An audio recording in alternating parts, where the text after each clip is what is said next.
안녕하십니까. 조갑제TV 시청자 여러분, 저는 조갑제닷컴의 조샛별입니다. 오늘은 2019년 4월 10일 밤 9시를 지나고 있습니다. 네, 오늘 인사청문회가 진행이 되었던 이미선 헌법재판관 후보의 도덕성 문제, 주식 내부 거래 의혹 등이 굉장히 도마 위에 오르고 있습니다. 네, 어제도 말씀드렸지만 자신과 남편 명의로 13억 원대의 주식을 보유한 건설회사 재판을 맡아서 진행을 했고, 재판 기피 신청도 하지 않았습니다. 그리고 그 재판은 건설사 승소로 판결이 났습니다. 또 더불어서 이 재판 과정에서 주식 7,000주 가량을 또 더 매입을 했다라는 거죠. 그렇기 때문에 뭔가 내부 정보를 이용한 주식 불법 거래 의혹까지 제기되고 있는 상태입니다.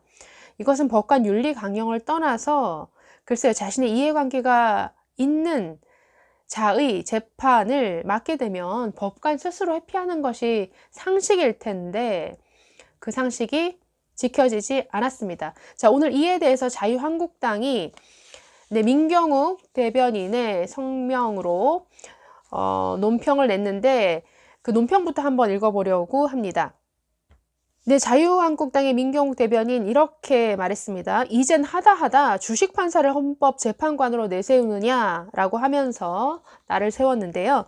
자, 이미선 헌법재판관 후보가 판사 시절 건설사 주식 13억 어치를 본인과 남편 명의로 보유 중인 상황에서도 재판을 직접 맡아 승소 판결까지 이끌어낸 것으로 알려져 논란이 되고 있다. 승소 판결 전후로 7,000주가량을 더 매입했고 이후에도 추가 매입은 계속되어 부부는 총 17억 원어치 해당 건설사 주식을 보유하고 있다고 한다. 공명정대함이 상징이어야 할 판사의 자리에 있는 사람이 재판을 이용한 내부 거래, 사전 정보로 주식 투자를 한 의혹이라니 도덕성을 넘어 위법, 범법으로 처단해야 될 행위다.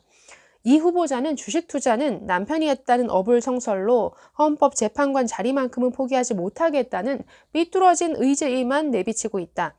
김의겸은 아내 탓, 이미선은 남편 탓이다 라고 비꼬았습니다. 또 대통령의 주식판사 헌법재판관 지명으로 청와대 인사검증 참사의 활용정점을 찍었고 이러한 인사 참사에 대한 비판의 최종 종착지는 일명 조남매로 귀결된다. 예, 여기서 조남매는 조국 민정수석 그리고 조현옥 인사수석입니다.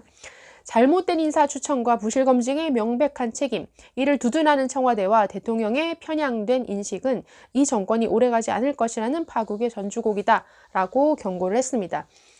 네, 헌법재판관 후보에 뭔가 이런 도덕적으로 문제가 있는 사람을 앉히는 것 납득하기 어렵습니다. 자, 헌법재판관의 자리는 고위공직자 중에서도 정말 최고의 도덕성이 요구되는 그러한 자리입니다. 왜냐하면 어떻게 보면은 대법관보다도 더 중요한 자리라고 할 수 있죠. 왜냐하면은 헌법을 해석해야 되는 일들이 대부분이기 때문이죠. 때로는 그 사안이 정말 대한민국의 어떤 체제를 변화시키는, 대한민국의 체제를 뒤흔드는, 대한민국의 운명을 획기적으로 뒤바꿀 수 있는 이러한 결정을 내려야 될 때도 있습니다. 예를 들어서 통진당 해산과 같은 이러한 사안이 헌법재판소에 올라왔다라고 해보십시오. 만약에 헌법재판관 구성원이 이념적으로 완전히 좌편향된 사람으로 가득하다든지 또 뭔가 무능력하고 정말 법에 대한 인식이 뭔가 2% 부족한 사람들로 채워져서 그들이 내리는 결정이 이 대한민국의 기존 법 질서를 완전히 뒤바꿔 놓는다든가 대한민국 이 체제의 성격을 가르는 이러한 결정을 내렸을 때 미치는 어떤 파급력이라는 것은 정말 상상하기 어려운 것이죠. 그렇기 때문에 너무나 중요한 자리입니다. 최고의 도덕성이 요구되는 자리입니다. 자, 이러한 중요성을 문재인 정부도 알겠죠. 그렇기 때문에 정말 무리를 해서라도 어떻게든 자신들과 이념적으로 코드가 맞는 자들로 헌법재판소를 채우려고 할 것입니다. 그렇기 때문에 지금 작년에 사퇴했던 이유정 후보라든지 이런 굉장히 좀 문제가 있는 후보들이다 할지라도 코드가 맞기 때문에 지금 내세우는 이런 후보들이 너무나 많습니다. 자, 이 정부 들어서 김명수 대법원장 포함 헌법재판소장, 대법관, 헌법재판관 13명, 임명된 13명 중에 9명이 위장 전입이라든가 다운계약서 작성 의혹 등으로 굉장히 비판을 받았던 사람들입니다. 그럼에도 불구하고 임명이 됐죠. 역시 코드에 맞는 사람들, 대부분이 뭐 우리법 연구회, 국제인권법 연구회 출신들입니다. 그렇기 때문에 문재인 정부는 지금 사법부를 자신의 이념적인 성향에 맞는 사람들로 채워나가고자 하는 그런 의지가 굉장히 엿보이는데 이런 무리수까지 나오는 것 같습니다. 자, 한번 관련 규정을 볼까요? 대법원 법관 윤리 강령, 얘는 이런 대목이 있습니다. 법관의 사명을 다하기 위하여 법관의 명예를 굳게 지켜야 하며 국민으로부터 신뢰와 존경을 받아야 한다. 그러므로 법관은 공정하고 청렴하게 직무를 수행하며 법관에게 요구되는 높은 수준의 직업 윤리를 갖추어야 한다고 전문에서 선언하고 있습니다. 또 제6조 경제적 행위에 제한 조항이 있는데요.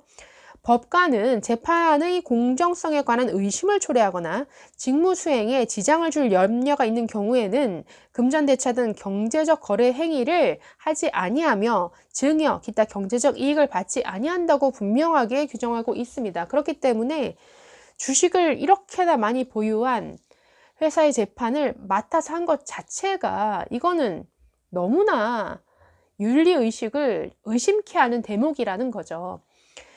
자, 재판부에는 굉장히 많은 정보들이 들어가게 됩니다.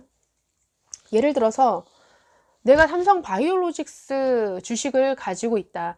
자, 제약회사 삼성바이오로직스에 지금 재판을 하고 있는데 보다 보니까 뭐 해당 내부 문건 같은 게 재판부에 많이 제출이 되죠. 영업 비밀에 관한 거라든지 아니면 여러 회사 내부 문건들이 다 재판부에 제출이 됩니다. 그러니까 볼 수가 있는 것이죠. 봤더니 얼마 있으면 삼성바이오로직스가 신약 개발에 성공한다더라. 아니면 삼성바이오가 만들어낸 개발한 신약이 뭐 유럽이나 미국에서 판매 승인을 곧 얻는다더라 라는 정보를 취득하면 어떻게 될까요? 관련된 주식을 더 사겠죠. 더 사서 때를 기다려서 내 신약 개발에 성공한다든지 뭐 판매 승인을 얻는다든지 하면은 해당 주식은 정말 몇 배가 뛰는 경우도 있습니다. 근데 거기서 시세 차익을 얻는 거죠. 그러니까 이런 내부 정보를 이용한 어떤 주식 거래를 하기가 너무 쉽습니다. 어떻게 보면은. 그렇기 때문에 당연히 피해야 될 행위라는 거죠. 그런데 하지 않았다?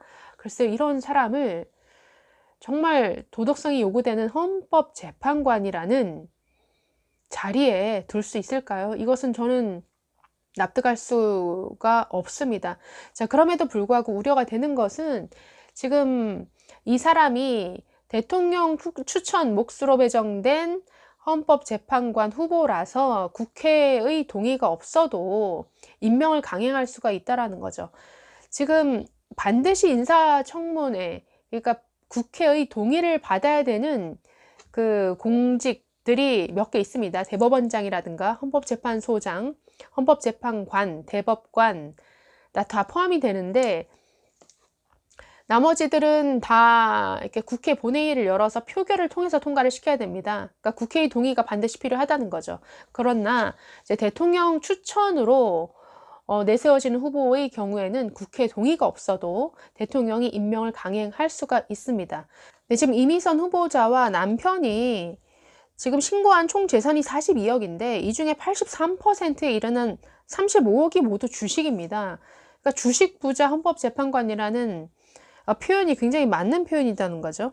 이미선 후보자와 굉장히 비슷한 후보자가 있었습니다. 1년 전쯤에 이유정 변호사 주식 내부거래 의혹으로 헌법재판관 후보에서 사퇴를 했었습니다. 당시에 미공개 정보를 이용해서 비상장 기업 주식을 사서 뭐 매매 차익을 5억 원 이상 남겼다라는 의혹으로 인해서 사퇴를 했는데 사퇴에 그친 것이 아닙니다.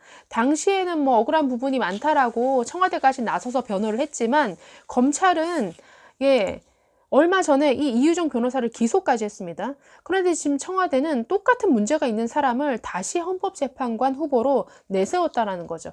지금 이유정, 이미선 둘 다 굉장히 여성이라는 공통점, 그리고 법조계 경력이 짧은데도 불구하고 재판관 후보로 지명된 이런 공통점이 있습니다. 또 둘 모두 남편들까지 4명 모두가 법조계 인사들이고, 또 그 중에서도 우리법 연구의 후신인 국제인권법 연구의 출신들입니다.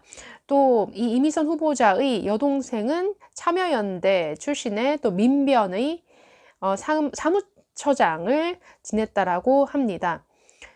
그래서 뭐 어떤 부정 행위가 있다 하더라도 뭐 코드만 맞으면 무조건 지명하고 임명한다, 이런 모습이 보이는 것 같아서 굉장히 문제가 많다고 여겨집니다.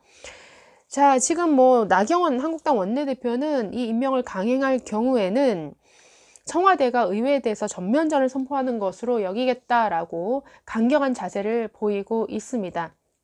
지금 계속되는 장관 후보자 김현철, 박영선 이 사람들의 장관 임명에 이어서 계속 인사 참사가 계속되고 있는데, 글쎄요, 코드만 벗어나면 굉장히 능력 있고 도덕적으로도 깨끗한 사람들이 얼마든지 많을 텐데, 좀 코드에서 벗어나서 좀 능력 위주의 인사를 찾으면 좋겠습니다. 네, 감사합니다.